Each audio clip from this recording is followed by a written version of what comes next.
Hello दोस्तों। आज है 7 अप्रैल 2025।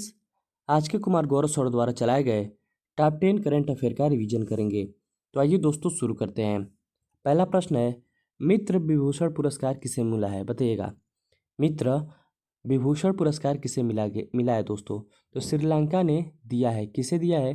भारत के प्रधानमंत्री नरेंद्र मोदी जी को दिया गया है। ठीक है, श्रीलंका के द्वारा देने वाला, ठीक है, किसी विदेशी व्यक्ति का सर्वोच्च सम्मान है दोस्तों, ध्यान रखेंगे, मित्र विभूषण पुरस्कार। ठीक है, आइए देख लेते हैं। वहीं पे दोस्तों प्रधानमंत्री जी गए हैं श्रीलंका में, वहीं पे त्रिकोणमाली ऊर्जा केंद्र के जो है समझौता हुआ है। ठीक है, किनके बीच में? श्रीलंका और भारत के बीच में। मित्र शक्ति युद्ध अभ्यास और स्नेलेक्स युद्ध अभ्यास की बात करें तो इंडिया और श्रीलंका के बीच में होता है, ये भी आप लोग ध्यान रखेंगे। Grand commander of the Indian ocean 2025 का पुरस्कार किसे दिया गया है? तो देखिए दोस्तों, ये तो पुरस्कार जो है मॉरिशस का है, और किसे दिया गया है? तो प्रधानमंत्री नरेंद्र मोदी जी को दिया गया है। जी कौन पुरस्कार की बात करें तो ये नाइजीरिया का सर्वोच्च सम्मान है, ये भी जो है नरेंद्र मोदी जी को दिया गया है, ध्यान रखेंगे। ठीक है, ऑपरेशन विजय की बात करें तो 1961 में गोवा को आज़ाद कराने के लिए चलाया गया था, ध्यान रखेंगे। ठीक है, प्रश्न संख्या दूसरा देख लेते हैं। प्रश्न संख्या दूसरा है, एशियाई क्रिकेट परिषद का अध्यक्ष किसे नियुक्त किया गया? दोस्तों ध्यान रखेंगे, वेरी वेरी इंपॉर्टेंट प्रश्न है। एशियाई विकास क्रिकेट परिषद का अध्यक्ष किसे बनाया गया है दोस्तों? तो इसकी स्थापना की बात करें तो इसकी स्थापना 1989 ईस्वी में होता है। इसके वर्तमान अध्यक्ष किसे बनाया गया है? तो मोहसिन नकवी को बनाया गया दोस्तों। ये कौन है दोस्तों? तो ये पाकिस्तान क्रिकेट बोर्ड के अध्यक्ष भी हैं, साथ ही साथ दोस्तों प्रधान के गृह मंत्री भी हैं, ध्यान रखेंगे, पाकिस्तान के। किनके स्थान पर बनाया गया है? तो सैमी सिल्वा के स्थान पर बनाया गया है, ध्यान रखेंगे। आइए देख लेते हैं दोस्तों कुछ महत्वपूर्ण नियुक्तियां हैं दोस्तों। जय शाह को जो है आईसीसी के हेड बने हैं। देवजीत सेठिया की बात करें तो बीसीसीआई के सचिव बने हैं। गौतम गंभीर की बात करें दोस्तों तो भारतीय क्रिकेट पुरुष टीम के जो है कोच बने हैं। ठीक है, रोजर बिन्नी की बात करें तो बीसीसीआई की ये भी हेड बने हैं, ध्यान रखेंगे। प्रश्न संख्या तीसरा है दोस्तों, अमलसाद चिकू की बात करें दोस्तों तो इनको हाल ही में जीआई टैग दिया गया है दोस्तों, ध्यान रखेंगे। ठीक है, और ये किस जिले में प्रसिद्ध है दोस्तों? नवसारी जिले पर, माफी चाहेंगे, नवसारी जिला में ये प्रसिद्ध है। और नवसारी जिला कहाँ स्थित है? तो गुजरात में है। लोकल भाषा में इसे जो है सायोडीला कहते हैं। ठीक है, ध्यान रखेंगे। गुजरात के दो महत्वपूर्ण और जीआई टैग इसको देख लेते हैं। गिर का केसाराम, ठीक है, साथ ही साथ कच्छी करेख या खजूर, ये भी जो है गुजरात का जीआई टैग है। आइए दोस्तों देख लेते हैं अंतर्राष्ट्रीय, माफी चाहेंगे, आर्द्र भूमि संख्या कितनी है दोस्तों भारत में? तो कुल जो है दोस्तों 89 है, ध्यान रखेंगे।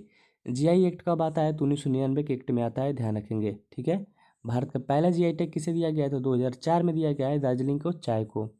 ठीक है, मखाने के जीआई टैग किसके पास है? तो बिहार के पास है, ध्यान रखेंगे।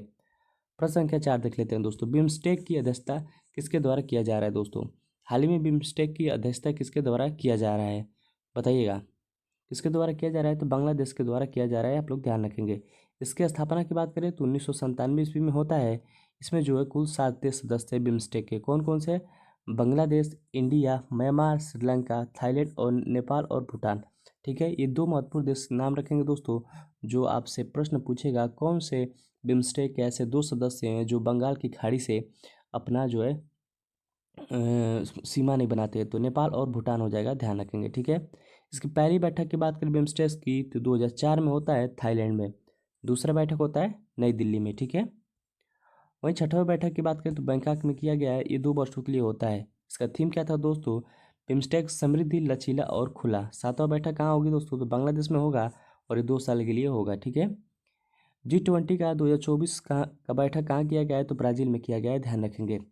वहीं आसियान 2025 की बात करें दोस्तों तो बैठक वियंतने में किया गया है, और कहाँ स्थित है दोस्तों? ये लाओस में स्थित है, ध्यान रखेंगे। ब्रिक्स 2024 का बैठक की बात करें तो कजान में होता है, और कजान कहाँ है? तो रूस में है। यूनेस्को 2024 का बैठक की बात करें तो भारत में होता है, नई दिल्ली में। ठीक है, और वहीं 2025 की बात करें तो वल्गारिया, सूफिया वल्गारिया में होगा, ये भी आप लोग ध्यान रखेंगे। ठीक है, आइए आगे देख लेते हैं प्रश्न संख्या 5वां। पम्बन ब्रिज की बात करें दोस्तों, पम्बन ब्रिज 2.0 भारत का पहला वर्टिकल लिफ्ट समुद्री पुल का शुभारंभ हुआ है दोस्तों। ठीक है, पम्बन ब्रिज कहाँ स्थित है? तो तमिलनाडु में स्थित है दोस्तों। बात करते हैं पम्बन ब्रिज, ये बहुत ही पुराना हो चुका था, 14 से लेकर 2022 तक ये बंद कर दिया गया था। इसकी ट्रेन स्पीड कितनी चलती थी, तो ये 10 की स्पीड में चलती थी। ठीक है। पम्बन ब्रिज 2.2 या पम्बन न्यू ब्रिज की बात करें तो इसका शुभारंभ हाल ही में प्रधानमंत्री नरेंद्र मोदी जी के द्वारा किया गया है। इसकी लंबाई कुल कितनी है दोस्तों, तो 2.08 किलोमीटर है। ठीक है। और इसकी ट्रेन की स्पीड क्या होने वाली है, तो 80 किलोमीटर प्रति घंटा की स्पीड से यहाँ पे चलेगी। ठीक है। इसका निर्माण किसके द्वारा किया जा रहा है, तो रेलवे विकास निगम लिमिटेड के द्वारा किया जा रहा है। वहीं दोस्तों अटल सेतु की बात करें तो ये किस देश का जो है, देश का समुद्र पर बना हुआ सबसे लंबा पुल है दोस्तों। देखिए ये समुद्र पर बना हुआ पुल है अटल सेतु। इसकी लंबाई दोस्तों 21.8 किलोमीटर है और मुंबई को नवी मुंबई से जोड़ता है। वेरी वेरी इंपॉर्टेंट है, ध्यान रखेंगे। ढोला सदिया पुल की बात करें तो ये नदी के ऊपर बना सबसे लंबा पुल है। ठीक है। इसकी लंबाई आप लोग बताइएगा कमेंट बॉक्स में। और ये लोहित नदी पर बना है, असम और अरुणाचल प्रदेश को जोड़ती है। ठीक है। सबसे ऊंचा रेलवे पुल की बात करें तो जम्मू कश्मीर में स्थित है, चिनाब नदी पर बना है और इसकी ऊंचाई कितनी है दोस्तों, तो 359 मीटर ऊंची है। ठीक है। बोस्टन आर्क ब्रिज की बात करें दोस्तों तो ये कांच का ब्रिज है जो विवेकानंद रॉक मेमोरियल के जाने के लिए है दोस्तों। ठीक है। और ये कहाँ स्थित है, तो तमिलनाडु में स्थित है, ध्यान रखेंगे। छठवा है माधवपुर होड़ मेला की बात करें दोस्तों, ये पोरबंदर गुजरात में मनाया गया है। ठीक है। इसमें क्या होता है दोस्तों, तो द्वारिकाधीश भगवान श्री कृष्ण और रुक्मणी जी का विवाह उत्सव मनाया जाता है। ठीक है। ये 5 दिन तक चलता है। रामनवमी से शुरुआत होती है। ठीक है। और अरुणाचल प्रदेश की जो प्रमुख जनजाति है मिसमी जनजाति का विशेष लगाव रहता है। ठीक है। इसमें जो है फुलेका यात्रा होता है। ठीक है। इसको भी आप लोग ध्यान रखेंगे। बात करते हैं अम्बुबाची मेला कहाँ मनाया जाता है, तो असम में। सूरजकुंड मेला हरियाणा में। जोनबिन मेला की बात करें तो असम में मनाया जाता है, ये वस्तुबिन में मेला है। ठीक है। पुष्कर मेला की बात करें तो अजमेर राजस्थान में मनाया जाता है। प्रश्न संख्या 7 देख लेते हैं। ब्राजील विश्व मुक्केबाजी कप 2025 की बात करें तो ये ब्राजील में आयोजन किया गया है। गोल्ड जीतने वाले पहले भारतीय बन गए हैं हितेश गुलिया। ठीक है। और 70 किलो भार कैटेगरी में इन्होंने गोल्ड जीता है। इंडिया ने कुल 6 पदक जीते हैं, 1 गोल्ड 1 सिल्वर और 4 कांस्य पदक। ठीक है। प्रश्न संख्या 8 देख लेते हैं।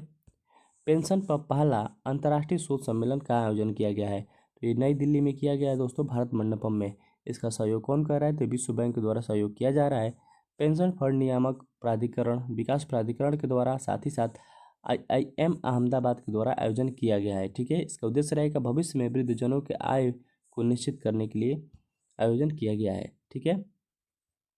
प्रश्न संख्या 9 देख लेते हैं। वित्तीय वर्ष 2024-25 में देश में सर्वोच्च वास्तविक आर्थिक विकास दर 9.69 है हासिल किया है। कौन सा राज्य किया है दोस्तों, तो तमिलनाडु पहले पर हो जाएगा, दूसरे पर आंध्र प्रदेश, तीसरे पर राजस्थान, चौथे पर हरियाणा हो जाएगा। ये भी आप लोग ध्यान रखेंगे। ठीक है। प्रश्न संख्या 10 देख लेते हैं। राष्ट्रीय समुद्री दिवस की बात करें तो ये 5 अप्रैल को मनाया जाता है। 1919 में पहला भारतीय स्वामित्व वाला MS रॉयल्टी जहाज की यात्रा किया गया था। उसी समय जो है राष्ट्रीय समुद्री दिवस मनाया जाता है। ठीक है। और मुंबई से लंदन तक यात्रा किया था, 5 अप्रैल 1964 में ये मनाया गया था, ध्यान रखेंगे। ठीक है। पंचायती राज दिवस की बात करें तो 23 अप्रैल को मनाया जाता है। विश्व पृथ्वी दिवस की बात करें दोस्तों तो माफी चाहेंगे 22 अप्रैल को मनाया जाता है।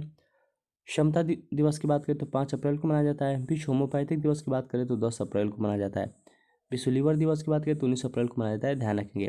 दोस्तों वीडियो अच्छी लगी हो तो प्लीज़ आप गौरव स्टडी अड्डा को सब्सक्राइब कर लेंगे रोज डेली ऐसी वीडियो के लिए। इसका PDF चाहिए तो टेलीग्राम में ज्वाइन कर लेंगे, वहाँ से आपको फ्री में PDF इसका मिल जाएगा। वीडियो अच्छी लगी दोस्तों तो लाइक करिएगा, सब्सक्राइब करिएगा, शेयर करिएगा। बहुत बहुत धन्यवाद।